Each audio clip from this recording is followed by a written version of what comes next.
A Guerra dos Mundos, de Herbert George Wells.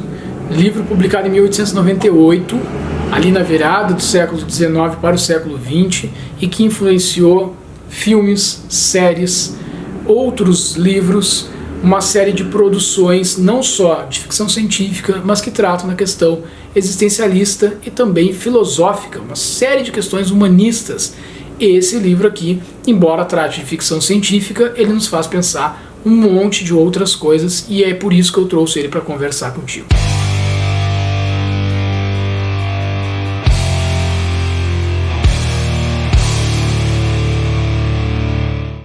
Aqui a gente está falando da Inglaterra, na virada do século XIX para o século XX, então a gente tem o período vitoriano, onde está fortemente marcada essa sociedade, tanto pelo processo de colonização, né, o auge na Inglaterra, também com a Revolução Industrial do século XVIII. Então repercute aqui uma divisão de classe muito forte, os ricos cada vez mais ricos, e os pobres cada vez mais pobres. A gente tem um contexto em que mulheres e crianças trabalhavam ali até 16 horas por dia. E ele deixa marcado o seu olhar social sobre essas questões, as críticas que ele faz em relação a essa sociedade. E ao mesmo tempo ele faz uma reverência à ciência, ao conhecimento como forma de avanço, de evolução da sociedade. Ele que estudou com o avô do Aldous Huxley a teoria evolucionista.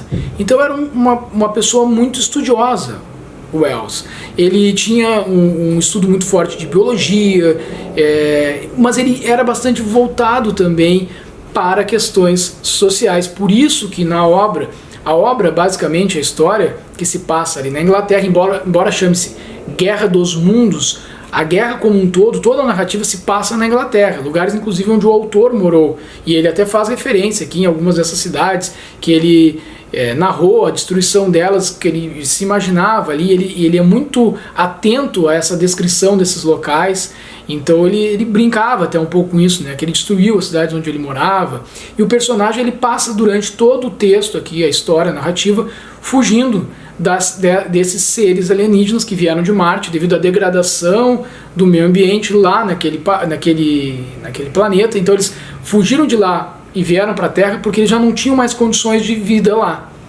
A gente tem que pensar também que ele traz nessa obra a ideia de que Marte estava mais distante do Sol do que o planeta Terra. Então lá as condições de vida foram se esgotando antes do que aqui. E por isso eles resolvem vir até o planeta Terra para tentar buscar um espaço onde eles possam manter a espécie. Uma espécie que é considerada mais evoluída em relação à nossa e que olha para nós como seres inferiores, como insetos, como seres microscópicos quase. Então eles vêm para cá para passar por cima da gente e poder extrair daqui aqueles recursos que eles necessitam para sobreviver. São seres diferentes de nós e ele vai trazendo também essas características que teriam se desenvolvido muito mais pelo cérebro, então eles têm uma cabeça bem avantajada e uma espécie de tentáculos. E como é que eles se locomovem, como é que eles partem para cima dos seres humanos para extinguir ou escravizar aqueles que restassem da nossa espécie? Eles fazem isso através de próteses, eles usam quase que braços e pernas mecânicos mesmo, com raios que eram emitidos, mas aqui não é chamado de que pulverizavam as pessoas, não é chamado ainda de raio laser, porque o raio laser foi ser descoberto depois, lá em 1960, se não me engano. Então até ali não tinha um nome para esse raio pulverizador, onde eles iam exterminando as pessoas como se estivesse tratando mesmo de formigas, né? Nós ali entrando num formigueiro e dando chute para tudo que é lado, acabando com casas, com tudo.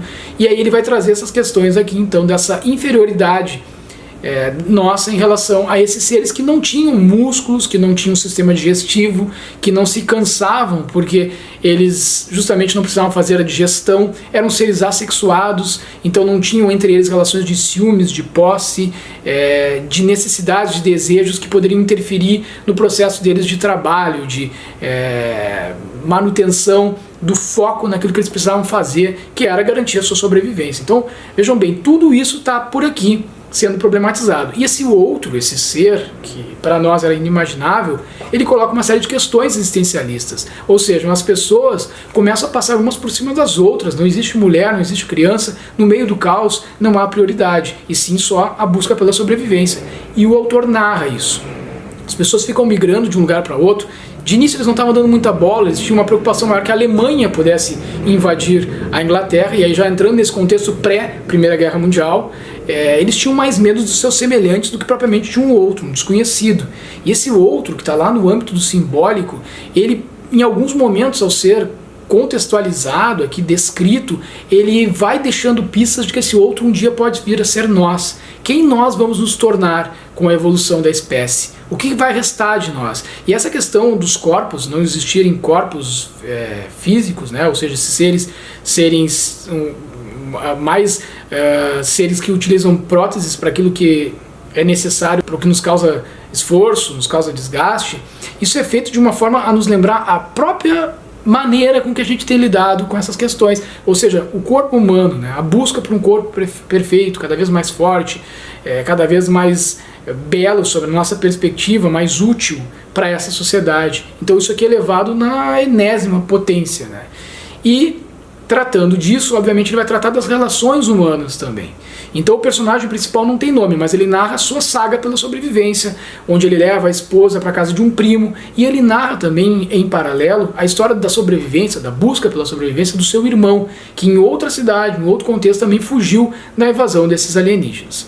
Eu sei que esse livro tem uma série de adaptações para o cinema, pro rádio, né? Na década de 30, na CBS, o seu xará aqui, Orson Welles, o escritor Orson Welles também, ele vai levar para as ondas do rádio essa história adaptada no contexto dos Estados Unidos, de uma região específica, na costa leste dos Estados Unidos, e ele, embora tinha dito para as pessoas que ele se tratava de uma narrativa ficcional, algumas pessoas ouvindo essa narrativa começam a identificar que aquilo de fato estaria acontecendo. Aí ligam para a rádio, querem se alistar no exército para lutar contra os alienígenas.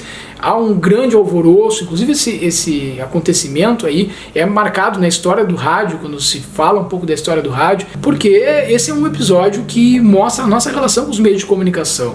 Isso também é abordado aqui em certo aspecto, no sentido de que provavelmente o Orson Welles ele percebeu essa tentativa de crítica da nossa relação com os meios de comunicação. Tem um personagem aqui que é um jornalista, o Henderson, que ele, no início do livro, ele está lá no front.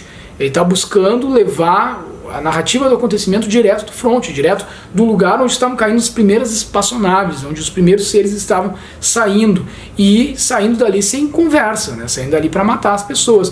E o repórter estava fazendo o relato de lá. Inclusive, nessa época, a gente tem muitos repórteres fotográficos e repórteres de guerra que vão surgir nesse contexto para trazer o relato dos fatos. Hoje a gente vê que muitas pessoas fazem os relatos jornalísticos de dentro das redações e recebem notas oficiais dos governos para que seja divulgado aquilo que eles querem, não estão diretamente no lugar do acontecimento. E aqui então tem esse primeiro elemento numa crítica também do ponto de vista jornalístico. É uma narrativa por parte de um jornalismo científico e não de um cientista propriamente dito. Então os aspectos que são trazidos aqui, tanto do plano futurístico quanto da questão biológica mesmo, do pensamento da evolução da espécie, é algo mais no campo da especulação, mas que nos permite refletir muitas coisas interessantes. Tem outros dois personagens que surgem, que é um padre e um soldado, um artilheiro, onde o personagem principal vai se defrontar com os dois e vai se defrontar com a insanidade, com a nossa busca maquiavélica também de permitir e possibilitar e levar talvez um outro cada vez mais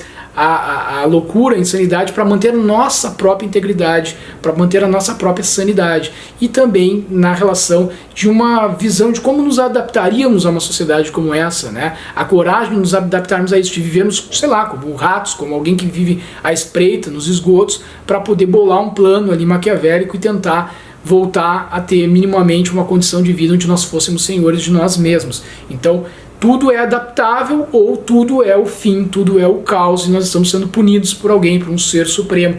Todas essas questões estão sendo problematizadas aqui. Como que é o desfecho dessa história? Você terá que ler. Acaba-se a espécie humana? Não acaba-se? Como que se lidam com esses seres muito maiores, muito mais inteligentes, que não param porque eles não têm necessidades de descansar e não têm outras distrações e que estão ali na sua busca permanente pela sua sobrevivência, seja como for. Aqui a gente tem essa reflexão sobre a forma como a gente tem lidado com o mundo, a degradação ambiental, a escassez dos recursos naturais, o que pode nos levar, no futuro, a nos colocarmos numa mesma situação que esses seres de outros planetas. O que as pessoas fazem quando se defrontam com os seus maiores medos, com o desconhecido? A Guerra dos Mundos vai te falar um pouco sobre isso.